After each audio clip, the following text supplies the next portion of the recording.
introduce Maureen Griffo, who is a former member of the Church of Bible Understanding and a graduate student in Sociology at Brooklyn College.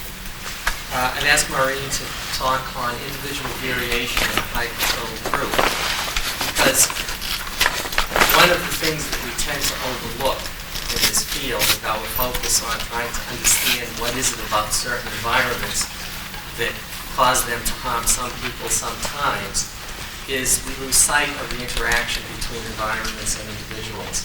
And that if you take a closer look, it's quite obvious that different people will respond differently even to a very high control environment. Groups vary considerably on each of a multitude of dimensions, and people respond individually to each dimension within each group.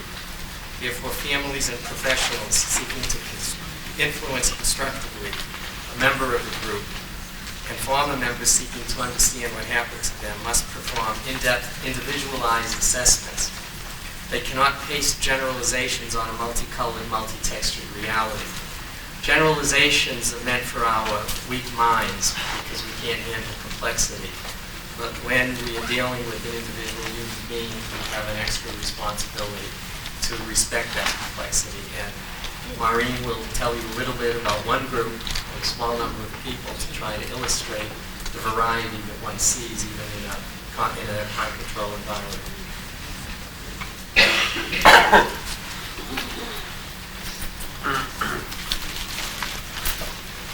Can everyone hear me?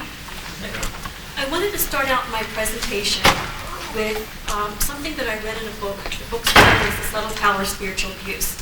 And I've read this before in other presentations, but I feel that it really kind of shows like the mindset of how when we look at someone in a group, we can try to pigeonhole them. But it's also, I think, a true stereotype. Is that I've gone through so much other stuff that walking down the aisle was tough. Now I know it's not enough. I want to be a clone. I asked the Lord into my heart. They said, this is the way to start. Now you've got to play the part.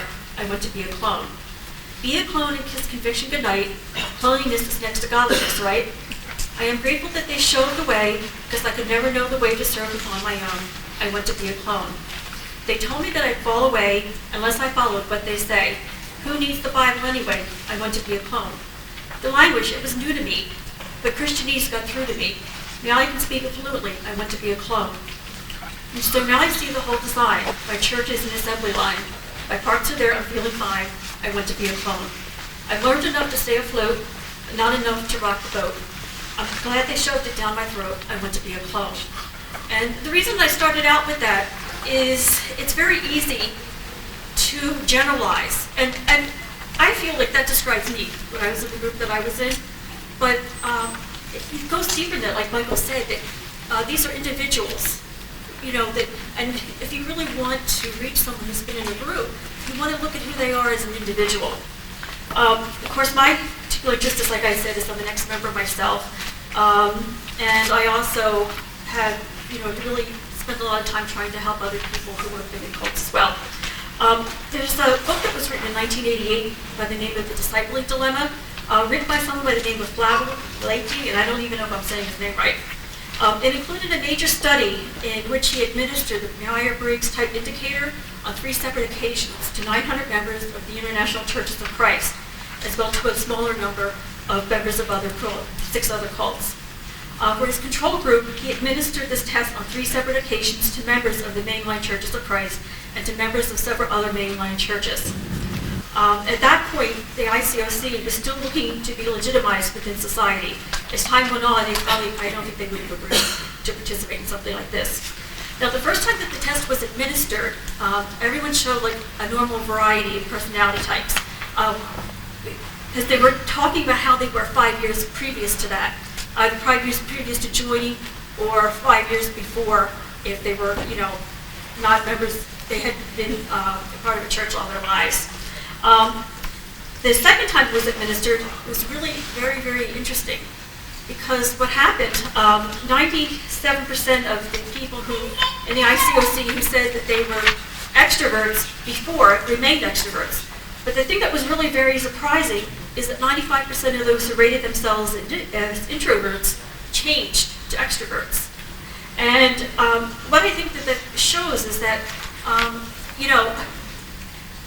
that people tend, they go into a group and they conform, because of the pressures of the group.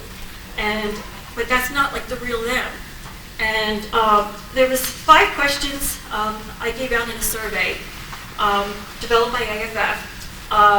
I was able to get 16 ex-members of the group I belong to, which is the Church of Bible Understanding, to fill it out. It's not scientific, but I think that it was illuminative, and I'll read some of the results of that. As I said, 16 responded. 12 were on a mail list for ex-members of COBU, which is very, very active, and there's lots of messages each day. The other 2 were friends of mine. The other was my husband. He didn't have a choice. And me. Now, there was 5 questions, and I will read the questions first, and then I'll go through each one.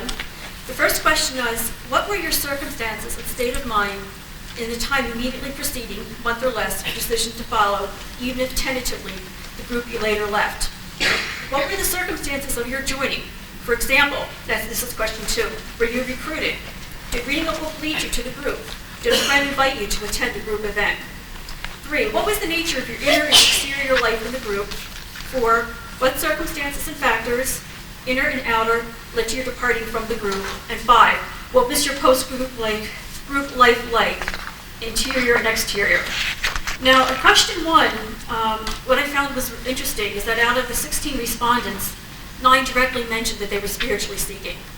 Another 3 described themselves as seekers, but they didn't attach spiritual label to that. Also interesting is most of the people, actually all the people that responded were Christian, at least nominally before. Many of them had actually been approached by other groups like the Unification Church and Hare Krishnas, and I was one of them, but were impressed because they felt a strong commitment within Christianity. So, it's kind of interesting because when I first met this group, I thought they can't be a cult because they believe like what I believe.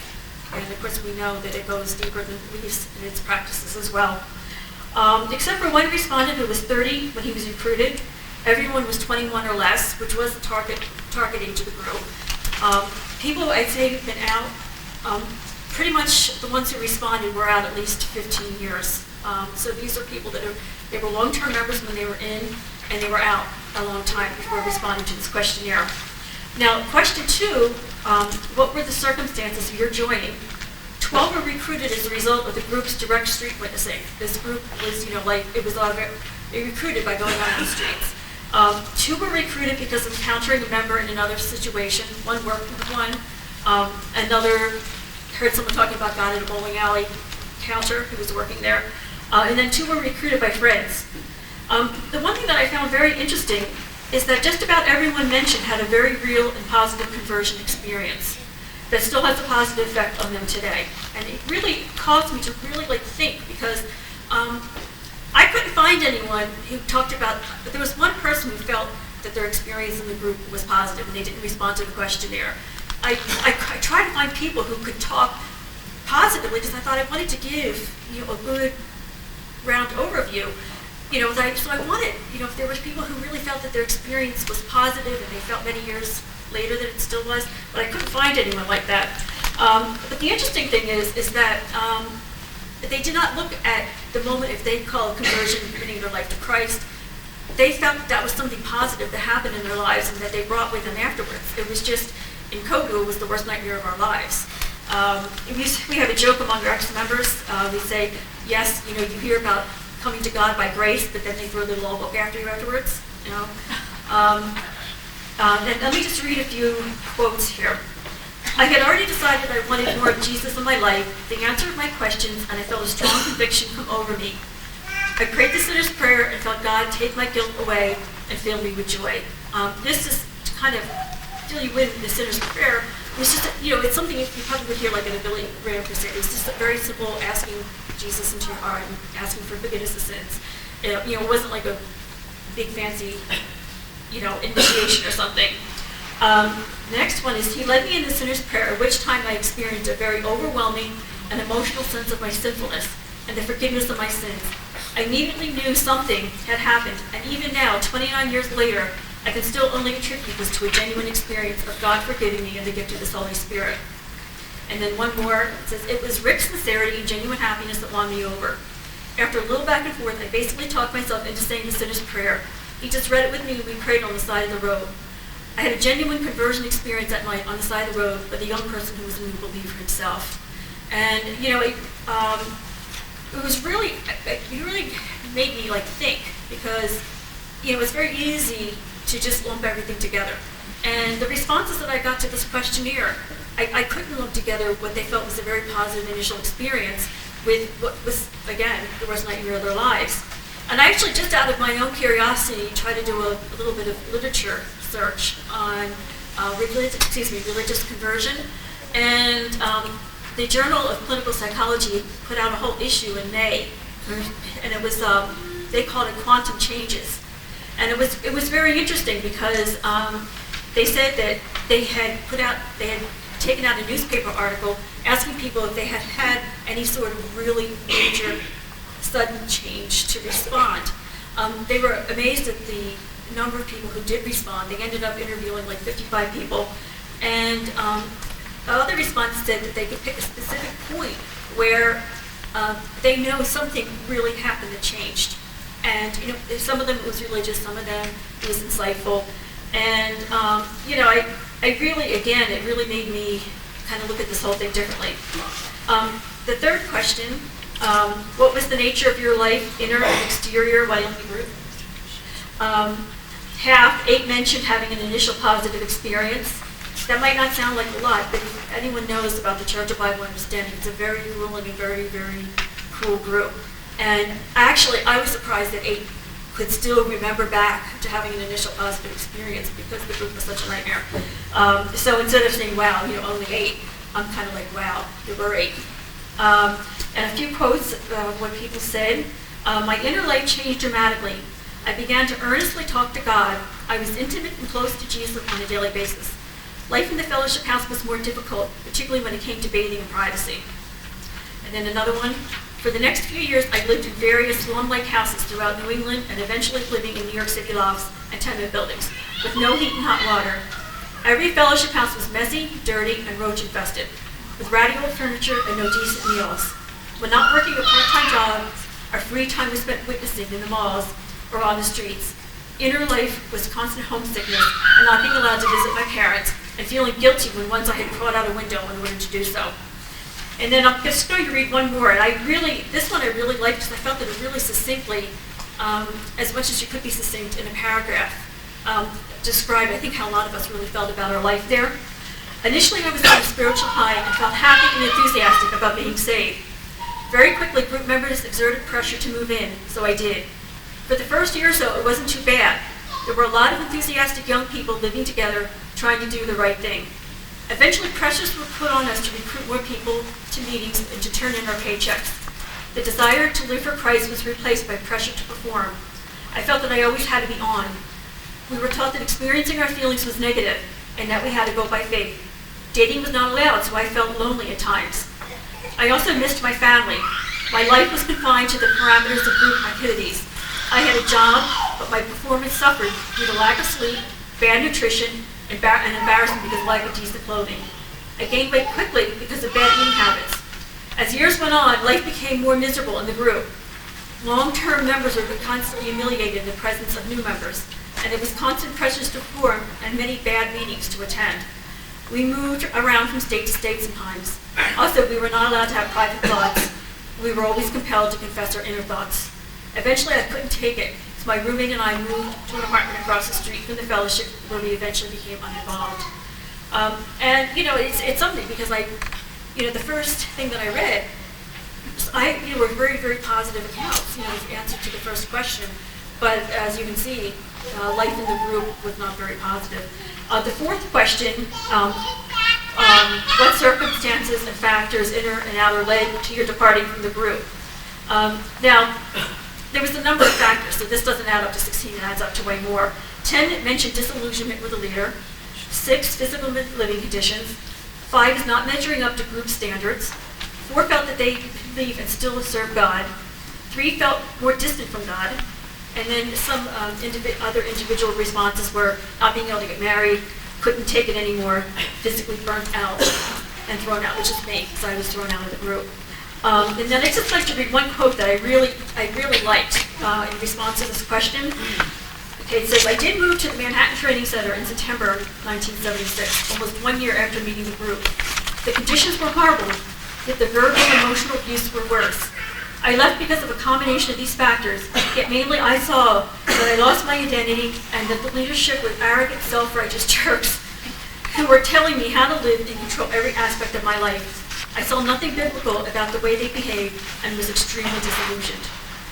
And as I said before, there's only one person that I know of, there might be other, but I don't know them, who spoke positively still, who don't have like this kind of baggage attached to their experience.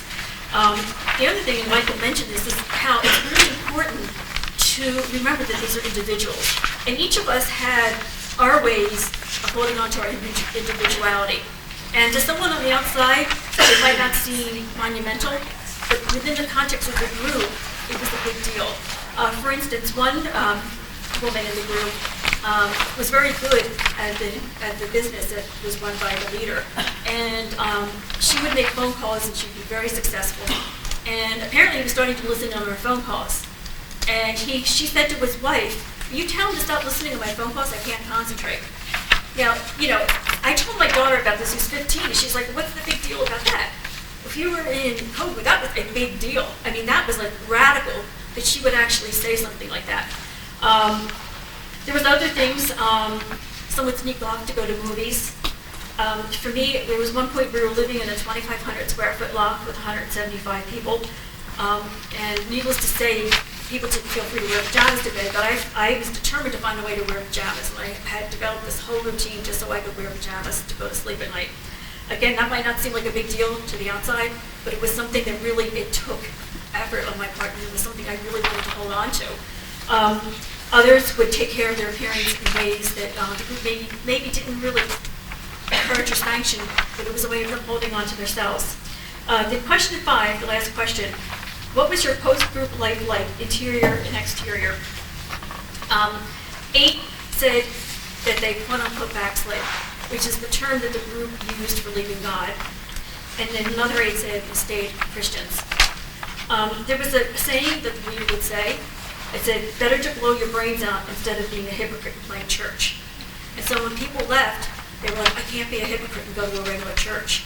And, it was almost because the leader said that, many felt that they had to fulfill that, and many went through a time of what I would call a strong wildness, or whatever the right definition would be. Out of the 8 who said they backslid, 6 said they rededicated. Out of the 8 who stayed a Christian, 1, and that was myself, went through a spiritual valley later. I had 2 fringe church experiences afterwards that left me very disillusioned. I am only now starting to gain my footage again spiritually. And there might be other people that are like me that left COBU, but they were not out of the respondents. I was the only one. And as far as receiving help, 2 mentioned receiving professional help. 1 mentioned his family, and 2 other people mentioned other ex-members.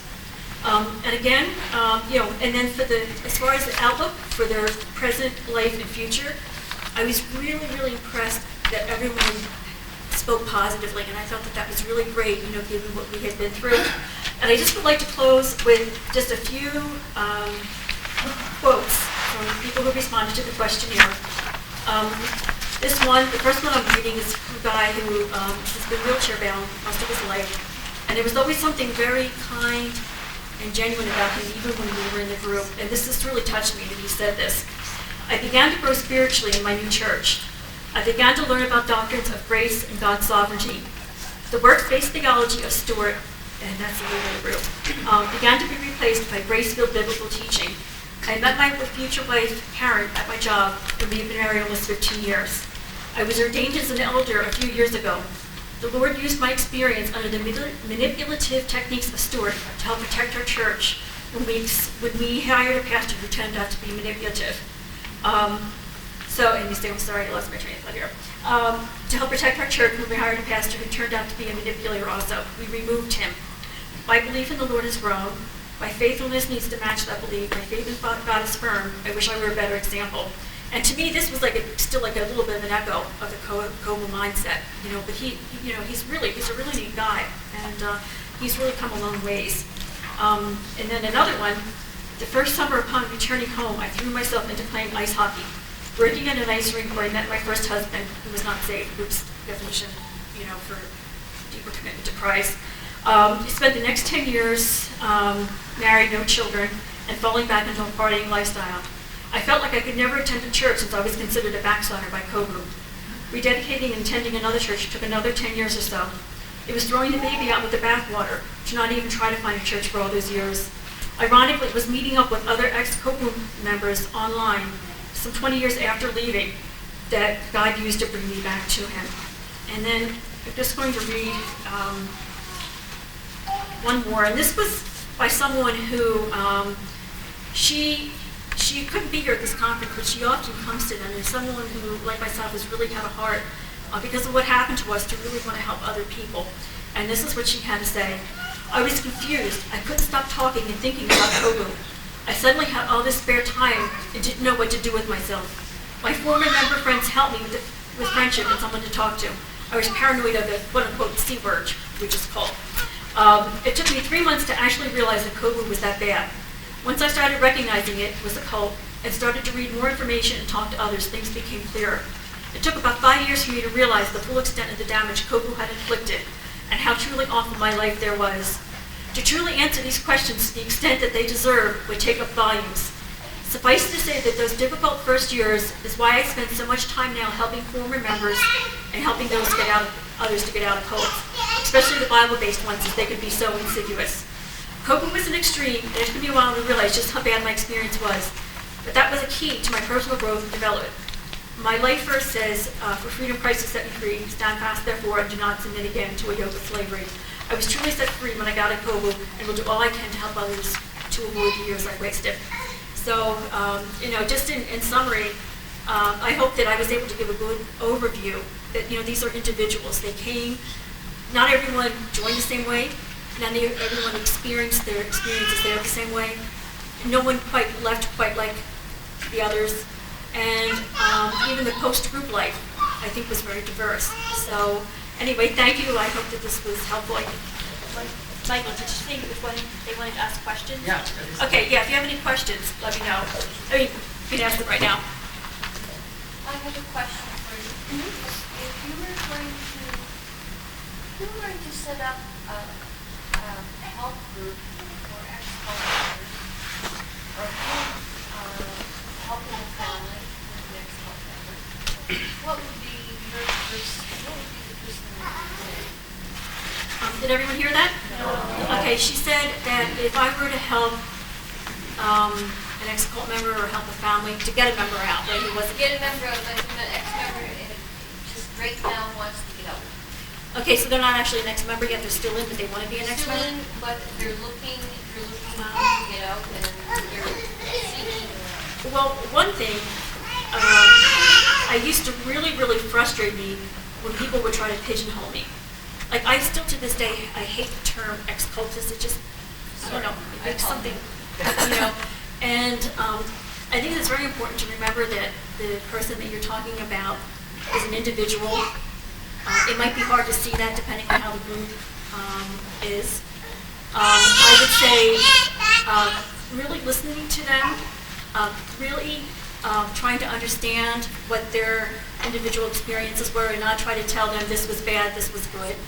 And mostly I would say keep the lines of communication open because they might be looking to leave now, but I know many people that they look to leave or they leave for a day or so and then they go back and they don't leave again until many years later. So it's important that whatever you do, that you make sure the lines of communication will stay open no matter what they decide to do at that point. Does that answer your question? It's another important one, critical and judgmental. Yeah, that doesn't mean you have to agree with the group, and that's not doesn't mean that you have to say that what's abusive is not abusive. But it's not making it a personal attack on them. Right. Like I said, I hate the term ex-cultist. I guess it's like someone who has epilepsy being called an epileptic because it's more than just someone who's in a cult. No, oh no, I'm sorry, I didn't mean that. It's okay. Anyone else?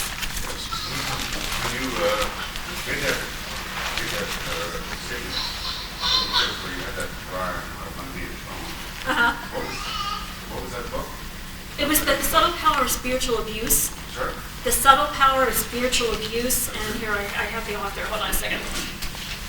It was written by a David Johnson and a Jeff Van Bonderen. It's a book that deals with spiritual abuse in the context of Christianity, and so that was why, of course, the poem itself was very strongly oriented to Christianity. But I have read this a number of times, and I have found that ex-members could relate to this, no matter what type of group they were in, if it was Bible-based or other, because you do really feel like that. You still do feel like the groups tried to put you into, neat little boxes, so to speak.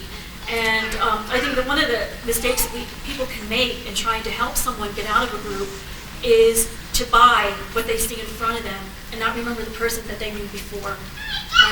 I believe you have a much better chance of helping a person and reaching them if you remember who they were and remember that they're individuals, and not get caught up so much in what you see right before you. Not that there's not a place for that, but often people have to kind of come to themselves first, and then perhaps a little later that they're ready to deal with the group's theology or doctrines or whatever. Does that answer your question? If you just repeat the name one more time. Oh, sure. So you're ready at the same time. It's The Subtle Power of Spiritual Abuse. Well, got it. Thank you. Okay. Anyone else? Thank you.